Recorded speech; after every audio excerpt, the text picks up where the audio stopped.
జన్మించాడు. వ్యాసుల యొక్క అవతార విశేషాన్ని చెప్పవలసి ఉంటుంది కాబట్టి భారతంలో అసలు వ్యాసుని యొక్క అవతార విశేషాన్ని ప్రస్తావించడం జరిగింది. అటువంటి వ్యాసుడు ఎంత గొప్పవాడు అంటే అనేక సందర్భాలలో భారతంలో కనపడుతూ ఉంటాడు. ఆయన కూడా అందులో అంతర్భాగం. ఎక్కడైనా వ్యాసుడు కనపడ్డాడు అంటే అందులో మీరు పరిశీలించవలసినటువంటి పరమ రహస్యం ఏదో ఉంటుంది. ఏదీ లేకుండా వ్యాసుడు రాడు.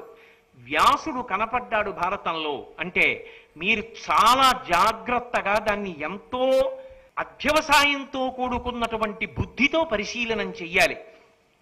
మళ్ళీ వ్యాసుడు ఎప్పుడు కనపడ్డాడు అంటే కురువంశం ఆగిపోయేటటువంటి ఉపద్రవం ఏర్పడినప్పుడు కనపడ్డాడు. వ్యాసుడు లోకానికి అంతటికీ కూడా మర్యాద నేర్పినవాడు. అందుకే ఆయన అవతార స్వీకారం చెయ్యగానే తల్లి అయినటువంటి ఆ యోజనగంధి సత్యవతీదేవి ఆవిడికి పాదాలకి నమస్కారం చేసి ఒక మాట చెప్పాడు. అమ్మా, నువ్వు అనుమతించు, నేను తపస్సు చేసుకోవడానికి వెళ్ళిపోతున్నాను, కానీ అమ్మ కన్నా గొప్పది ఈ లోకంలో లేదు. అమ్మా, నువ్వు ఎప్పుడైనా కొడుకుగా నా వలన ఏదైనా ప్రయోజనం పొందాలని అనుకుంటే నువ్వు నన్ను స్మరించినంత మాత్రం చేత వచ్చి నీ ముంగట వాలతాను, నీవు కోరుకున్నటువంటి ఉపకారం చేసి వెడతాను. కాబట్టి అమ్మా, నేను ఇప్పుడు తపస్సు చేసుకోవడానికి వెళ్ళడానికి అనుమతించమని ప్రార్థించాడు. మనిషిగా జన్మించినటువంటి వ్యక్తికి ఉండవలసినటువంటి మొట్టమొదటి లక్షణం మాతృభక్తి.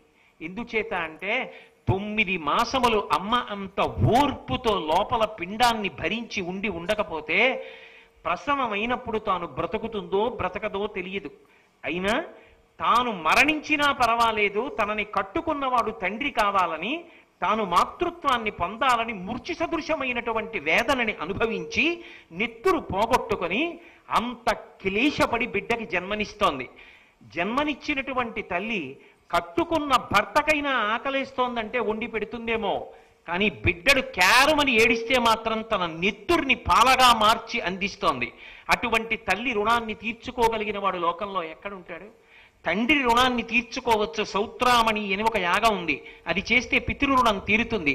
తల్లి రుణాన్ని తీర్చుకోగలిగిన వాడు మాత్రం లోకంలో ఉండడు. తాను తినడం మానేస్తుందేమో, కానీ బిడ్డకి పెట్టడం మాత్రం అమ్మ మానదు. అమ్మ అంటేనే అపారమైనటువంటి ప్రేమ సింధు. అమ్మలాంటి వ్యక్తి ఇక సృష్టిలో ఉండదు.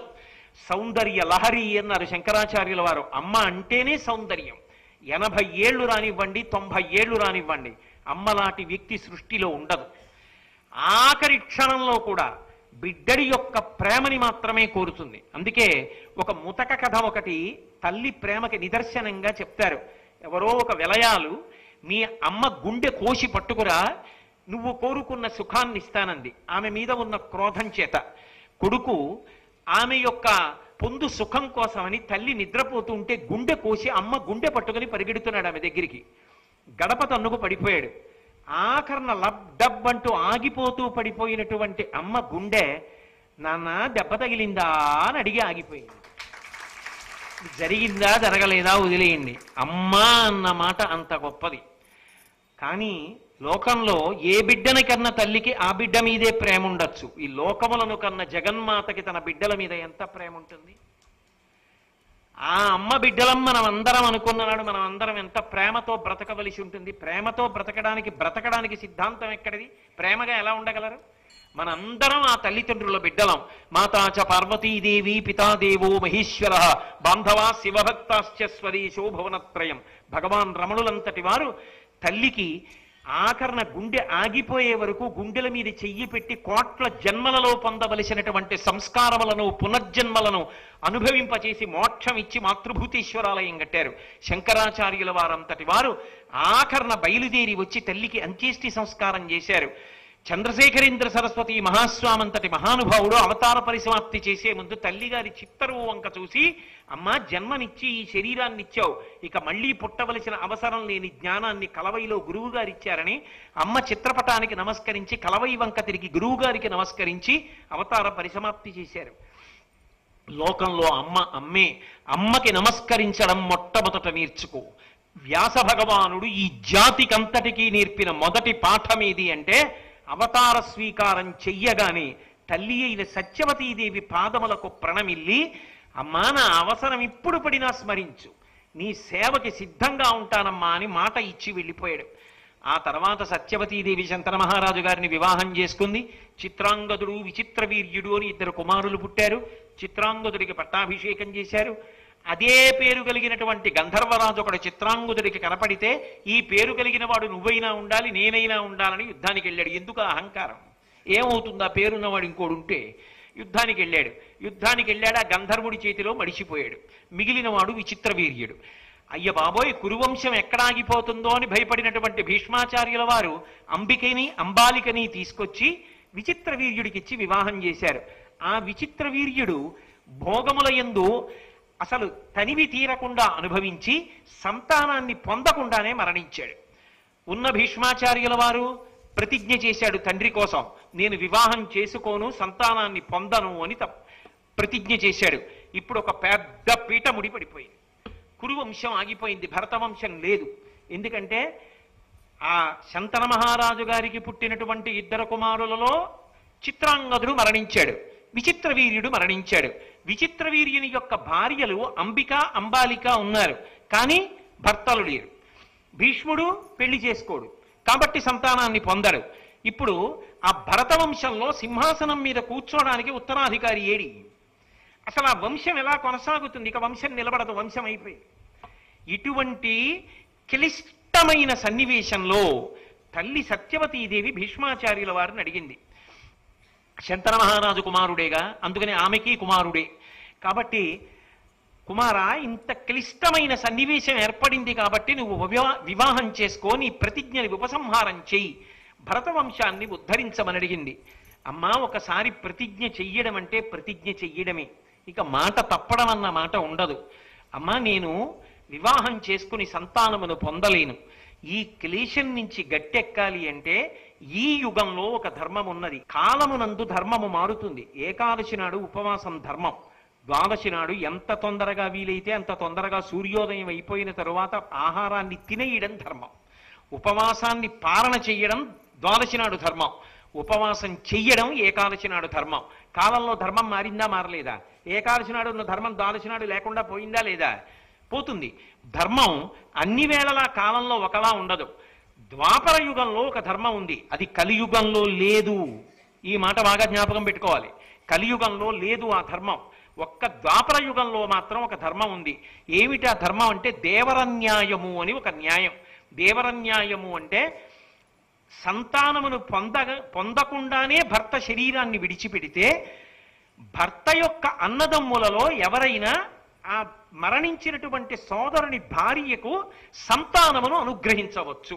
కాబట్టి దాన్ని దేవరన్యాయం అంటారు. ఒకవేళ అలా అన్నదమ్ములు కూడా లేకపోతే ఇంద్రియములను జయించినటువంటి వాడు, మహావిద్వాంసుడైనటువంటి వాడు, వేదములను చదువుకున్నటువంటి, కేవలము ఉపకార బుద్ధితో అవతల వారి వంశమును నిలబెట్టడం కోసం మాత్రమే ఉపకారముగా అనుగ్రహించగలిగినటువంటి బ్రాహ్మణుని వలన పొందవచ్చు. ఇది దేవరన్యాయమని ద్వాపర యుగంలో ఉంది, కలియుగంలో లేదు. మళ్ళీ చెప్తున్నాను. కాబట్టి అటువంటి న్యాయం ఒకటి ఉన్నదమ్మా. కాబట్టి నువ్వు ఇప్పుడు వ్యాసుల వారిని పిలువు. వ్యాసుడు మహానుభావుడు, పైగా నీ కుమారుడు, చిత్రాంగద విచిత్రవీర్యులకు అన్నగారు అవుతాడు. కాబట్టి ఆయన వలన మళ్ళీ వంశాన్ని నిలబెట్టు అని అడిగితే వెంటనే ఆమె వేదవ్యాసుణ్ణి స్మరించింది. అమ్మ స్మరించగానే వస్తాడు వ్యాసుడు. అందుకని పరుగున వచ్చి అమ్మ ముందు నిలబడ్డాడు. నిలబడి తల్లికి నమస్కారం చేసి, అమ్మ ఏమి ఆజ్ఞ అని అడిగాడు. సత్యవతీదేవి ఒక ధర్మాన్ని చెప్పింది. తండ్రికి కొడుకుని శాసనం చేసే అధికారం ఉంటుంది. తండ్రి అన్న మాటకు అర్థం తల్లి కాదు అని కాదుగా, తల్లికి కూడా శాసనం చేసే అధికారం ఉంటుంది. కాబట్టి కుమారా, నువ్వు మహావిద్వాంసుడవు, వేద విభాగం చేసిన వ్యాసుడవు, నిన్ను నేను శాసనం చేస్తున్నాను. నువ్వు ఈ భరతవంశాన్ని నిలబెట్టడం కోసమని ఒక మహోపకారం చెయ్యాలి. ఎందుకని? భీష్ముడు ఒక సలహా చెప్పాడు, ఈ వంశం ఆగిపోతోంది కాబట్టి. కావున నియతాత్ము జగత్పావను ధర్మస్వరూపు బ్రాహ్మణు పడయంగా వలయువాడు సంతతి కావించు విచిత్ర వీర్యక క్షేత్రములను. వేదములను చదువుకున్నటువంటి వాడు, ఇంద్రియములను నిగ్రహించినటువంటి వాడు, మహావిద్వాంసుడైనటువంటి వాడు ఒక బ్రాహ్మణోత్తమని వలన సంతానమును పొందమని భీష్మాచార్యుల వారు ఆదేశించారు. ఇప్పుడు విచిత్ర వీర్యుని యొక్క క్షేత్రములు అంటే ఆయన భార్యలైనటువంటి వాళ్ళు ఉన్నారు. ఆ విచిత్ర వీర్యుడి యొక్క భార్యలు అంబిక, అంబాలిక. ఇప్పుడు ఆ అంబిక, అంబాలికల యందు నువ్వు సంతానోత్పత్తిని చేస్తే వంశము నిలబడుతుంది. కాబట్టి ధృతిని యందనుజుండై విశ్రుతుడైన విచిత్ర వీర్యు సుక్షేత్రములన్ సుతులం పడయుము కులము అవిరత సంతతి నెగడ దేవరన్యాయమునన్. దేవరన్యాయంతో నువ్వు ఈ విచిత్ర వీర్యుని యొక్క భార్యల యందు సంతానోత్పత్తి కల్పించదవుగాక అని అడిగింది. ఆమె ధర్మాన్ని చెప్పింది. అసలు ఎందుకు ఉండాలి? సంతానం లేకపోతే ఏమవుతుంది? ఆ ప్రశ్న కూడా ఉంటుంది కదా. కేవలం ఏదో పిల్లలు ఉండాలని సరదాయా? ఒకవేళ పిల్లలు లేకపోవడం కూడా భగవంతుని యొక్క శాసనం అని ఎందుకు తీసుకోకూడదు? కేవలము సత్యవతీదేవి యొక్క వ్యక్తిగతమైన కోరిక మనవల్ని ఎత్తుకోవాలని. అంబికా, అంబాలికలు బిడ్డల్ని ఎత్తుకోకుండానే భర్త మరణించాడన్న బాధ ఉంటే అందులో తప్పు పట్టడానికి ఏం లేదుగా. ఏ స్త్రీకైనా అటువంటి కష్టం రాకూడదుగా. కానీ అది ఈశ్వర శాసనమని వారు ఎందుకు మనసును నిగ్రహించలేకపోయారు? ఎందుకు సత్యవతీదేవికి ఇటువంటి కోరిక పుట్టింది? ఆ కోరిక ధర్మమన్న చట్రంలో ఇమిడితే కదా వ్యాసుడు జవాబు చెప్పాలి. అసలు అది ధార్మికమేనా? ఆ కోరిక కలగచ్చాలి, వ్యాసుడి దగ్గర ప్రస్తావన చెయ్యొచ్చా? అందుకు చెప్తోంది సత్యవతీదేవి, నీ కారణమున వంశమనాకులమై నిలుచుటయు తదాప్తులు ప్రజలున్ శోక భయంబులు విడుతురు నాకును భీష్మునకు కడుమన ప్రియమెసగన్. నాయన, ఈ భరతవంశం ఇలాగే ఆగిపోతే ఈ వంశము తామరతంపరగా పెరగాలని కోరుకున్నటువంటి వంశ పెద్దలు ఎవరైతే ఉన్నారో వాళ్ళందరూ శోకాన్ని పొందుతారు. ఎందుచేత అంటే వంశము పెరగడము అనేటటువంటిది కేవలముగా ఒక్క వ్యక్తి వరకు తీసుకునేటటువంటి నిర్ణయమై నిలబడదు. నేను మీకు ఒక మాట చెప్తాను. రఘువంశ కావ్యంలో దిలీపుడికి సంతానం కలగలేదు. దిలీపుడు భార్యని సుదక్షిణాదేవిని తీసుకుని వశిష్ఠ మహర్షి దగ్గరికి వస్తున్నాడు.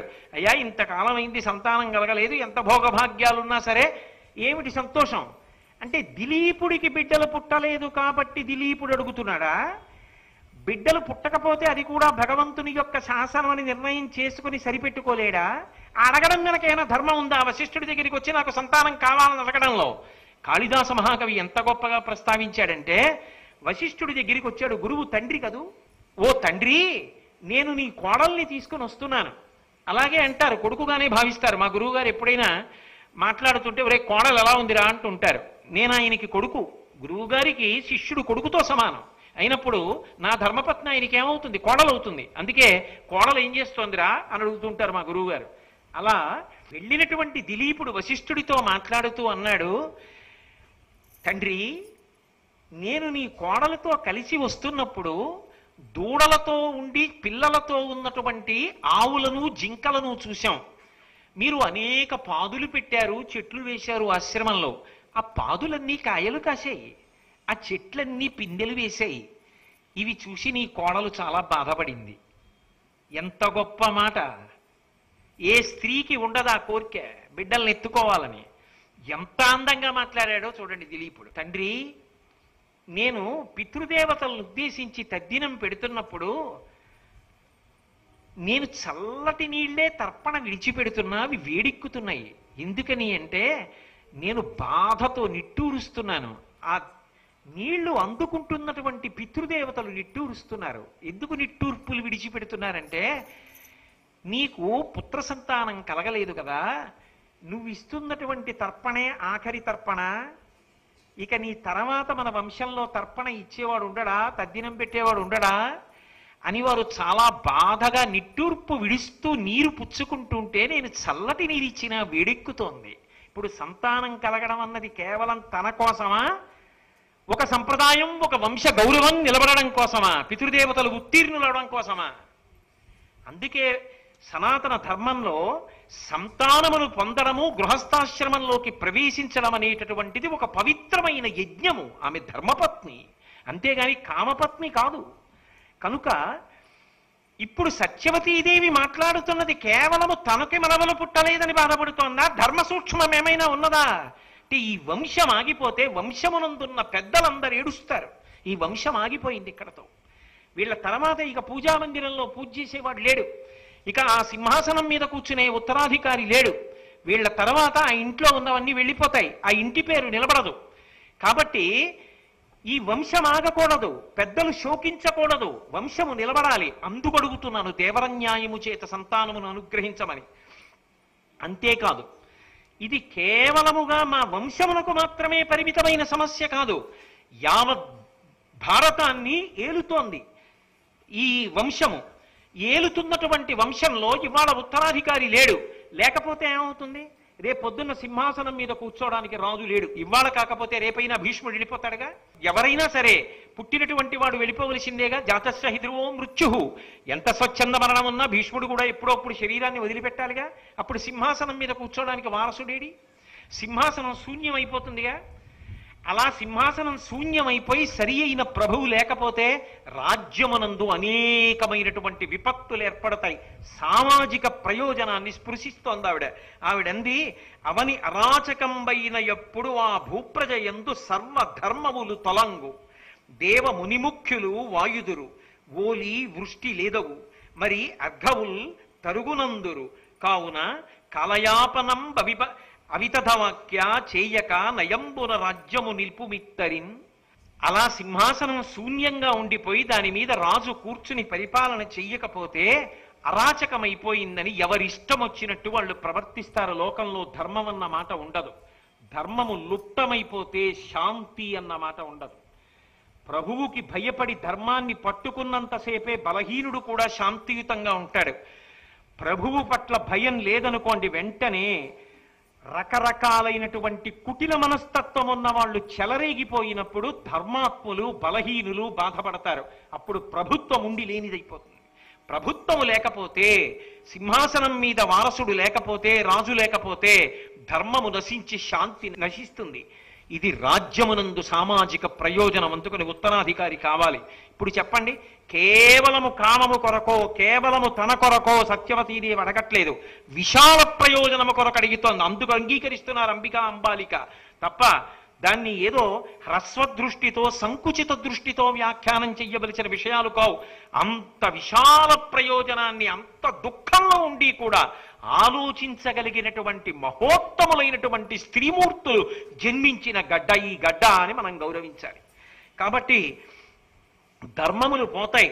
పైగా దేవతలు మునులు భూమిని విడిచిపెట్టి వెళ్ళిపోతారు ధర్మం తప్పిపోయినప్పుడు. ధరలు దారుణంగా పడిపోతాయి. పడిపోతే విపరీతమైనటువంటి నష్టాలు వస్తాయి. నువ్వు 1 సంవత్సరం పాటు అంబికని అంబాలికని వ్రతం చెయ్యమంటున్నావు కాబట్టి ఆలస్యం చెయ్యకుండా నువ్వు ఉత్తర క్షణం వారి యందు సంతానమును పొందు. దాని వలన రాజ్యము నిలబడుతుంది. ఆ పుట్టిన బిడ్డలు మరి పసిబిడ్డలు కదా, వారు పెరిగే వరకు రాజ్యమును ఎవరు చూస్తారంటావేమో. భీష్ముడికి స్వచ్ఛంద మరణం ఉంది. తాను మరణించాలనుకునే వరకు భీష్ముడు మరణించడు. భీష్ముడు ఈ వంశాన్ని నిలబెట్టడం కోసం వాళ్ళు పెరిగి పెద్దవారయ్యేంత వరకు ప్రాణములతో ఉంటాడు. ఉండి వాళ్ళని పెద్ద చేస్తాడు. కాబట్టి దయ నీచే నుత్పాదితులైన సుతులు తమ్మిరుంగునంతకు భీష్ముండు అయనయశాలి సమర్థుండై చేకుని రాజ్యభారం అరయుచుండున్. ఆ భీష్మాచార్యుల వారు ఉన్నారే, ఆయన పిల్లలు పెరిగి పెద్దవాళ్ళై రాజ్యభారాన్ని వహించే వరకు రాజ్యాన్ని నిర్వహిస్తాడు. కాబట్టి ఓ మహానుభావ, వెంటనే నువ్వు సంతానమును పొందవయ్యా అని. అయితే వేదవ్యాస భగవానుడు ఇన్ని ధార్మిక ప్రయోజనములను దృష్టిలో పెట్టుకుని తప్పకుండా ఆ వంశాన్ని రక్షించడానికి మాట ఇచ్చాడు. అంబికతో అత్తగారైనటువంటి సత్యవతీదేవి పిలిచి చెప్పినప్పుడు ఏం చెప్పిందంటే, నువ్వు దేవరుని వలన సంతానమును పొందుతావు, ఇవాళ దేవరుని అనుగ్రహాన్ని పొందుతావు అని చెప్పింది. దేవరుడు అన్న మాట బహుశః అంబిక ఏమని అర్థం చేసుకుందంటే, భర్త యొక్క అన్నదమ్ములయ్యుండి ఉండే అవకాశం ఉంటుంది కాబట్టి భీష్మాదులు ఎవరో అనుకుంది. కానీ హఠాత్తుగా వ్యాస భగవానుడు వచ్చాడు. ఆయన అపారమైనటువంటి తేజోమూర్తి. పెరిగిపోయిన రాగి చుట్టూ గడ్డాలు అవి ఉండి తపోనిష్టతో ఉండేవాడు. ఆమె క్షత్రియ కన్య. ఆమె అకస్మాత్తుగా వ్యాసుణ్ణి చూసేటప్పటికి, అంత తేజోమూర్తిని చూసేటప్పటికి విహ్వలయ్యి కన్నులు మూసుకుంది. మాతృదోషం వచ్చింది. సంతానం అనేటటువంటిది వంశము యొక్క ఖ్యాతిని నిలబెడుతుంది. అందుకే వివాహం చేసేటప్పుడు దంపతులు ఇద్దరి మధ్య కూడా పరస్పరం అనురాగం పెరగడానికి, స్వాతంత్ర్యం పెరగడానికి కొన్ని క్రతువులు చేయిస్తారు, కొన్ని వేడుకలు చేయిస్తారు. ఏదో బిందెలో నీళ్లలో ఉంగరం వేసి ఇద్దరిని చేయి పెట్టి ఎవరు 3 మాటలు తీస్తారు, ఎక్కువ మాటలు తీస్తారు అంటారు. వేడుకలు ఎందుకు చేస్తారంటే ఇద్దరి మధ్య అన్యోన్యత కలగాలి. ఇద్దరు పరస్పరానురాగబద్ధులై సంగమించిన నాడే తేజోవంతమైన సంతానం కలుగుతుంది తప్ప ఇద్దరిలో ఎవరు వైముఖ్యం పొందినా తేజోవంతమైన సంతానము పొందదు. మాతృదోషము సంక్రమించింది. అంబిక వ్యాస భగవానుణ్ణి చూచి భయవిహ్వలయ్యి ఆయన తేజస్సు భరించలేక కన్నులు మూసుకుంది కాబట్టి అంధుడైనటువంటి వాడు కుమారుడిగా జన్మిస్తున్నాడు. 10,000 ఏనుగుల బలమున్నవాడు. కానీ పుట్టుక చేత అంధుడు. ధృతరాష్ట్రుడు పుట్టాడు. బాధపడింది సత్యవతీదేవి. పుట్టుక చేత అంధుడైన వాడు 10,000 ఏనుగుల బలం ఉంటే మాత్రం రాజ్య పరిపాలన ఎలా చేస్తాడు? తనకి మనవడు పుట్టాడేమో, అంబికకి కొడుకు పుట్టాడేమో, కానీ రాజ్యం ఏమైపోతుంది? ఏదో ఉట్టి మాట అనడం కాదుగా అక్కడ. కాబట్టి వేరొక కుమారుడు కావాలి రాజ్యభారం వహించడానికి. అందుకని అంబాలికను అనుగ్రహించమంది. ఈ మాట వ్యాసుడు అంబాలికను అనుగ్రహించాడు. ఆ అనుగ్రహించినప్పుడు ఆవిడ కూడా బహుశా వ్యాస భగవానుణ్ణి ఊహించలేదేమో, ఆయన తేజస్సుని చూసి వెలవెలపోయింది ఆమె. ఆమె వెలవెలపోవడంలో పాండురోగంలా తెల్లటి శరీరంతో పాండురాజు పుట్టాడు. మహాధర్మాత్ముడు, పరాక్రమశాలి అయిన విచిత్రమైన తెల్లని రంగుతో పుట్టాడు. కాబట్టి ఇప్పుడు మాతృదోషం తట్టుకోలేక ఒక దాసిని తన స్థానంలో సిద్ధం చేసింది. తత్కారణము చేత ఆ దాసి వేదవ్యాసుని యొక్క అనుగ్రహాన్ని పరిపూర్ణ హృదయంతో అంగీకరించింది. మహాధర్మమూర్తి అయినటువంటి విదురుడు జన్మించాడు.